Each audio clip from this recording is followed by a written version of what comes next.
Assalamualaikum warahmatullahi wabarakatuh.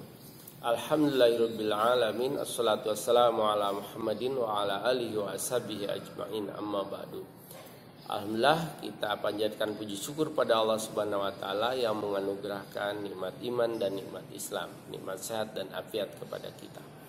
Di kesempatan ini saya akan menyampaikan hadis riwayat Muslim dalam sahihnya nomor hadis 2643 tentang informasi ada orang yang tinggal satu jengkal ke neraka akhirnya masuk surga, atau ada yang tidak tinggal satu jengkal ke surga akhirnya dia masuk neraka. Hadisnya saya bacakan. Inna ahadakum yujma'u khalqahu fi batni ummihi arba'ina yauman. Sesungguhnya berada dalam perut ibumu, perut masing-masing itu selama arba'ina yauman, 40 hari. Setelah itu summa yakunu bidzalika alaqatan. Setelah itu lalu berbentuk alaqah. Summa yakunu bidzalika mudghatan. Kemudian setelah itu dijadikan segumpal daging. Misla dalika. Summa yursalul malakun fayunfahu fihi ruh. Kemudian setelah mudghah idoman faqasawna idoma lahma summa angsya'nahu khalqan akhar. Kemudian dibentuk dalam makhluk yang sudah berupa, dan di hari ke 120-nya ditiupkan ruh. Fayunfahu fihi ruh wa nafakhtu min ruhi, ditiupkan dari ruh Allah. Nah, setelah 120 hari ditiupkannya ruh itu, hadis ini melanjutkan wa yu'maru bi arba'in kalimat. Lalu ditetapkan dengan 4 hal. 1, dengan rizkinya, wa ajalihi, ajalnya, wa amalihi, dan amal perbuatannya, wasaki, kepada sengsaranya, wasaidihi, dan bahagia. Jadi ditentukan 4 hal. 1, tentang rizkinya, tentang ajalnya, tentang sengsaranya, tentang bahagianya. Di hadis ini ada tambahan wa amalihi, termasuk apa yang akan dilakukannya. Yang sering kita dengar ditentukan 4 hal: rizkinya, ajalnya, bahagianya, sengsaranya, jodohnya. Itu dalam berbagai redaksi hadis yang berbeda-beda, tapi intinya ada 4 hal, yaitu kasus ajalnya, jodohnya, bahagia, dan sengsaranya. Yang di riwayat ini ada 5. Jadi rizkinya, ajalnya, amal perbuatannya, bahagia, dan sengsaranya.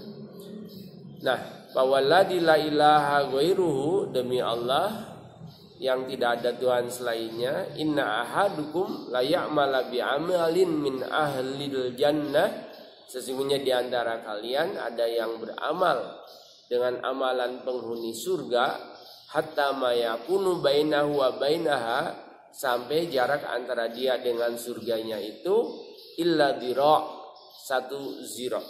Jadi antara ujung jari sampai sikut hanya 1 dhira'. Fayasbiqu alaihil kitab fayamalu bi amalin ahlin nar. Hanya tinggal 1 dhira', dalam bahasa lain sibron, 1 jengkal. Fayamalu bi amalin min ahlin nar. Ternyata dia melakukan amal perbuatan yang mengarah ke neraka. Akhirnya menutup kehidupan dengan su'ul khotimah, karena dia menutup dengan kondisi yang jelek. Lalu wa inna ahadukum la ya'malu bi amali ahlin nar. Sebaliknya ada orang yang kedua, dia melakukan dengan amalan ahli neraka. Tetapi hatta ma yakunu bainahu wa bainaha, sampai antara dia dengan jarak ke neraka itu ila dhira, 1 dhira. Fayasbiqu alaihil kitab, lalu telah ditentukan takdirnya. Fayamalu bi amalin ahlil jannah, ia ternyata di akhir hayatnya mengamalkan amalan ahli surga. Fayadkhuluha, lalu akhirnya fayadkhuluha, orang ini akhirnya masuk ke surga. Jadi hadis riwayat Muslim nomor hadis 2643 ini mengasih kabar ke kita bahwa keadaan penentu dari seseorang itu dilihat dari ujung. Inna a'mala khawatimiha, sesungguhnya perbuatan itu dilihat di ujungnya. Mirip seperti pelari lah, itu dilihat apakah dia masuk garis finish atau tidak. Jadi bukan di awal dan di tengah. Termasuk perjalanan hidup kita, apakah kita ini akan menutup dengan kebaikan, sehingga itu sering kita minta husnul khatimah. Allahumma khtim bi husnil khatimah, ya Allah jadikan akhir hayat hamba sebagai husnul khatimah, yang baik di ujung, happy ending. Jadi ada kasus di zaman Nabi namanya Usairim ibnu Abi Ashal. Dia itu tidak pernah sholat, tidak pernah puasa, dan belum haji. Bagaimana itu terjadi? Karena memang dia Islamnya jam 9 pagi di waktu duha, lalu wafatnya setengah 12 sebelum zuhur. Tapi Nabi bersabda, fa innahu min ahlil jannah. Ini Usairim ibnu Abi Ashal itu termasuk penghuni surga.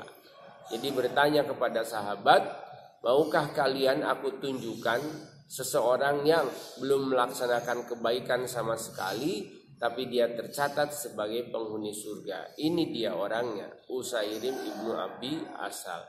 Hanya 2,5 jam dia masuk Islam, tapi mengakhiri dengan husnul khotimah karena syahid di perang Uhud. Lain lagi yang sebaliknya, banyak tentang orang yang suul khotimah. Mungkin kita pernah dengar ada, kalau di Quran itu banyak peristiwa yang disebutkan orang-orang yang suul khotimah, yaitu orang-orang yang menentang Nabi. Semua musuh Nabi, semua orang yang menentang dakwah itu berujung dengan suul khotimah. Kalau di masa Nabi, mohon maaf, sekalipun pamannya sendiri itu kan termasuk suul khotimah. Abu Talib itu sebetulnya orang yang diinginkan oleh Nabi itu untuk masuk Islam, setidaknya ngucapin syahadat lah, agar Nabi bisa ngasih syafaat. Ya ammi kul, wahai pamanku katakanlah la ilaha illallah. Jadi hanya separuh dari syahadat, nggak disuruh tuntas sampai wa asyhadu anna muhammadar rasulullah. Hanya disuruh mengucapkan la ilaha illallah. Nabi jamin, uhajjul laka indallahi yaumal qiyamah, nanti sebagai bukti bahwa aku bisa ngasih syafaat kepada panjenengan di hari kiamat. Tapi tetap itu ya gak bisa juga.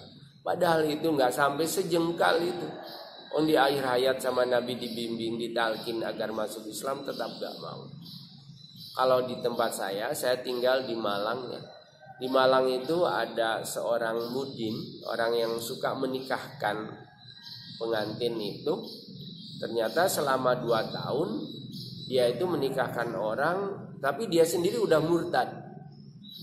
Sering dipanggil dengan Ustadz Fahrul Razi. Itu dia suka nikahkan orang. Qiraannya bagus, ceramahnya mantap, kerjaannya nikahkan orang.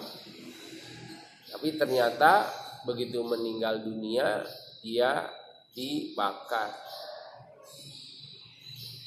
Jenazahnya itu dibakar, dikremasi.